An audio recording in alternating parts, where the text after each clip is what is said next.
Irmãos, o cristianismo, ele nos desafia em vários aspectos. Em vários aspectos nós somos desafiados através da fé cristã. Alguns desses desafios são de natureza mais simples, mas outros, por mais simples que pareçam, eles são complexos. Por exemplo, quando a gente lida com outro, quando a gente começa a lidar com outra pessoa, por mais que isso pareça muito simples, nunca é realmente simples, porque o relacionamento entre pessoas não é uma tarefa comum ou simples assim, não é uma coisa que você consegue resumir com algumas palavras ou só dar alguns pareceres em relação àquilo. Não, envolve e engloba uma série de fatores. Por exemplo, quando a gente pensa no casamento, quando a gente pensa numa amizade, quando a gente pensa naquilo que nos envolve enquanto pessoas. Por isso, nessa manhã, eu gostaria de te contar duas verdades que talvez ainda não tenham te falado sobre viver em união.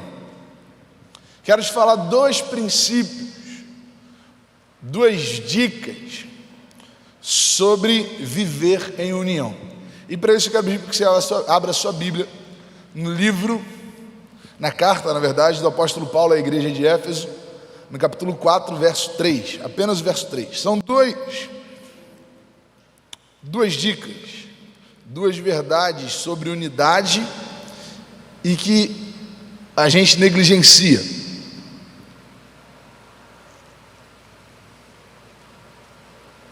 Diz assim, na Nova Versão Internacional: façam todo o esforço para conservar a unidade do Espírito pelo vínculo da paz.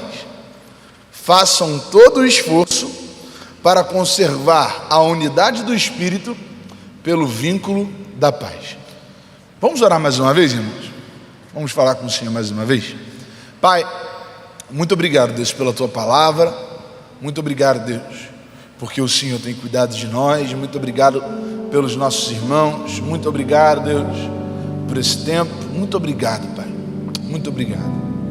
Que o Senhor, Deus, nos dê um domingo na Tua presença e que a Tua palavra, que essa porção da Tua palavra, uma porção tão pequena, possa encontrar morada em nossos corações essa manhã. Porque o Senhor, Deus, é capaz de fazer, através de pequenos gestos, de pequenas porções, grandes milagres. E é isso que nós precisamos essa manhã, Deus.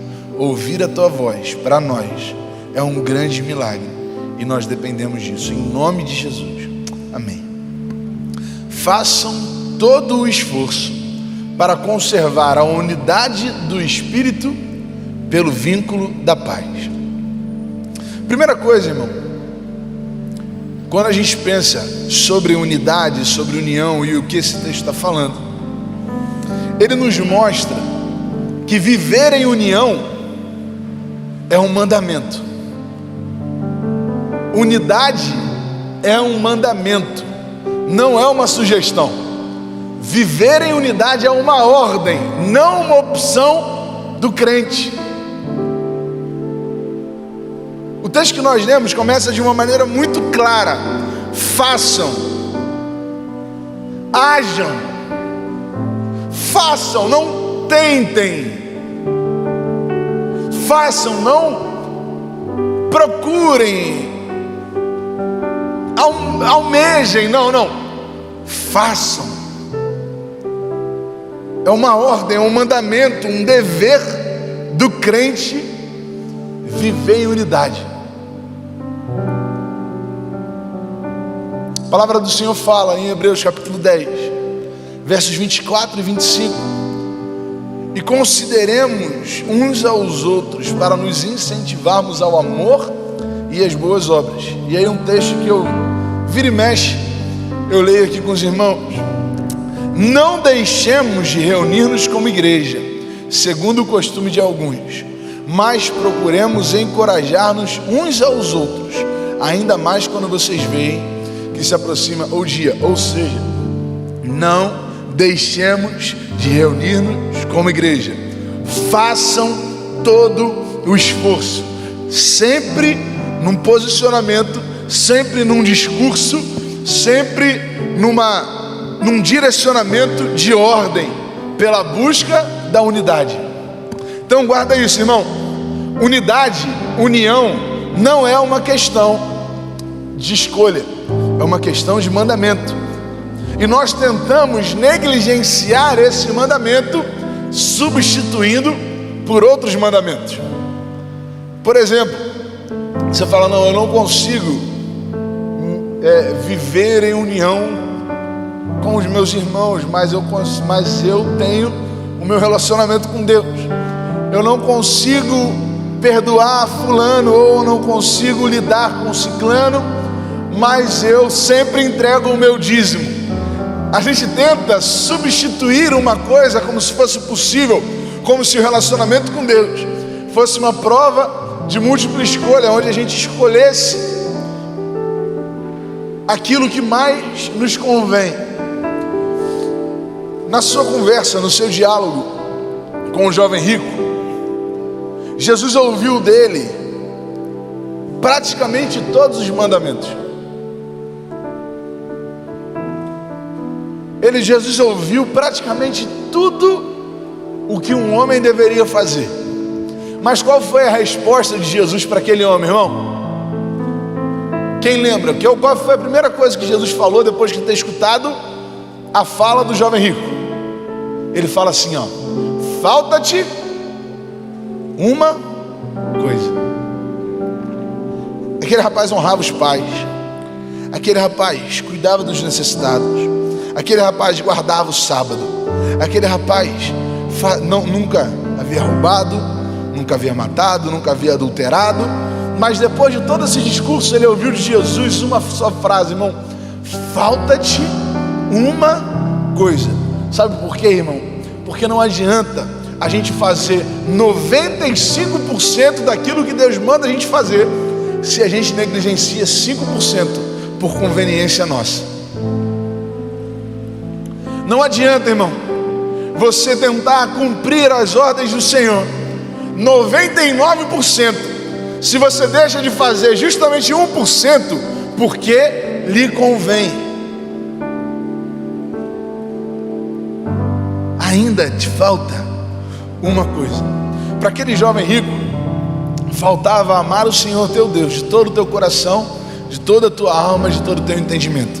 Mas talvez para nós falte amar o próximo como a ti mesmo. Talvez para aquele rapaz faltasse amar a Deus acima de todas as coisas, mas talvez para nós falta sentir a dor do outro, assim como nós sentimos a nossa. Por isso, unidade é uma questão de ordem, é uma questão de mandamento, é uma questão de posicionamento. E não adianta a gente tentar negligenciar esse mandamento tentando justificar outros, porque esse também é um outro discurso que a gente ouve muito. Por exemplo, quando a gente pensa que o nosso relacionamento com Deus não depende do nosso relacionamento com outro, esse é um discurso até bonito, é até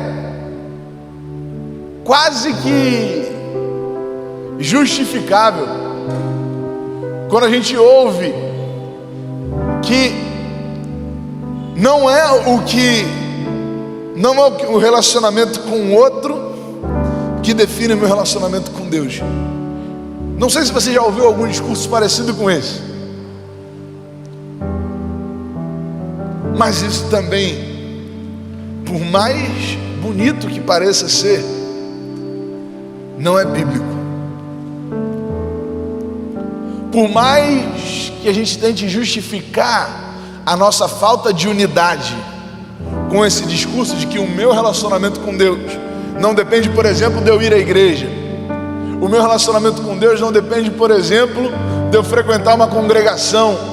O meu relacionamento com Deus não depende de eu perdoar o meu irmão. Quando a gente começa a falar sobre isso, nós temos uma falsa impressão de que esse é um discurso bíblico, mas não é. Não é. Pelo contrário. Pelo contrário. A palavra do Senhor fala que se nós temos alguma coisa, ou melhor, se em algum momento nós estamos vindo ofertar ao Senhor, entregar ao Senhor a nossa oferta, mas lá no momento em que nós vamos adorar o Senhor, nós nos lembramos que alguém tem alguma coisa contra nós, o que é que nós devemos fazer? Deixa a tua oferta de lado, deixa a tua oferta no canto, vai lá, se acerta com o seu irmão e depois você volta. Sabe por quê? Não adianta, irmão, adorar o Senhor e não ter um bom relacionamento com os nossos irmãos.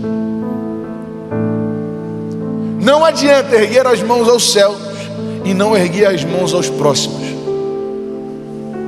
Não adianta buscar ouvir a voz de Deus sem ouvir a voz daquele que clama ao nosso lado por socorro, por ajuda e por perdão.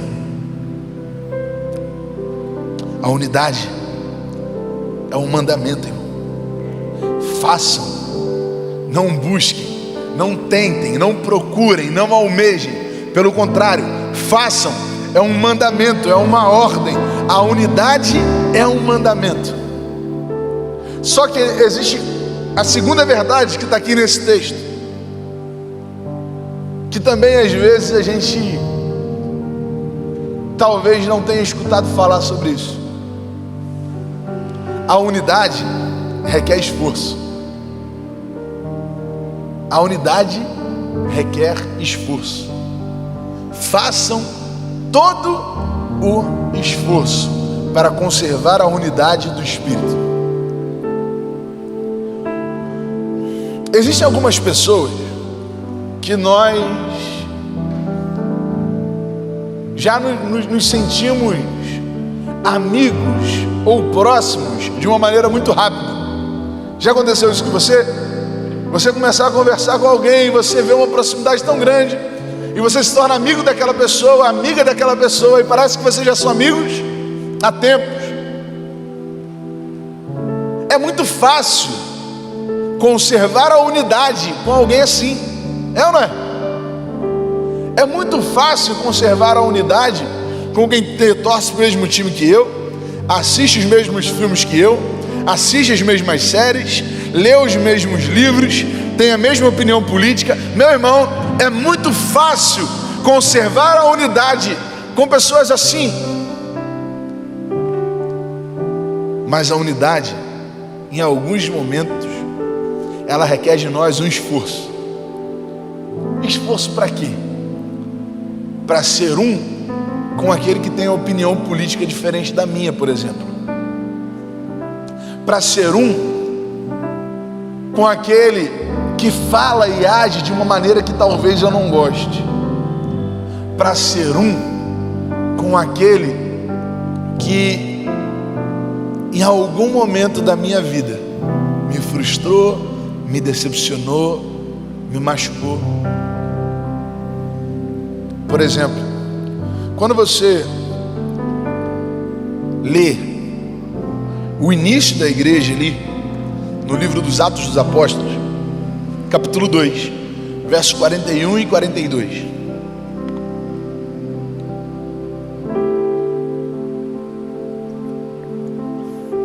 Atos capítulo 2, versos 41 e 42, fala assim: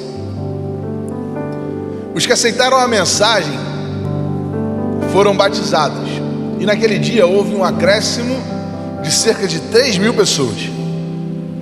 E eles se dedicavam ao ensino dos apóstolos e à comunhão, ao partir do pão e às orações. Meu irmão, quando eu leio esse texto, eu imagino uma igreja, eu visualizo uma igreja completamente unida, junta, no mesmo propósito, participando do pão, vivendo em comunhão, num relacionamento, um momento de crescimento, de alegria da igreja.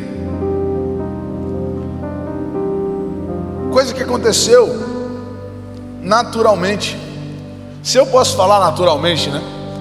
Porque a Bíblia fala que Deus ia acrescentando, então é naturalmente, mas sobrenaturalmente também. Deus ia acrescentando aqueles que iam sendo salvos, mas eles viviam em comunhão, isso era comum. Mas o tempo foi passando, irmão. Outras igrejas foram nascendo, não mais apenas em Jerusalém.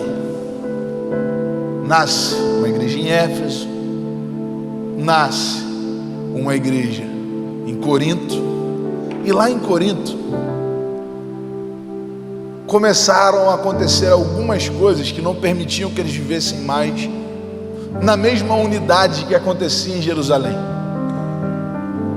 Lá em Corinto, um momento de ceia se transformou até num momento de disputa,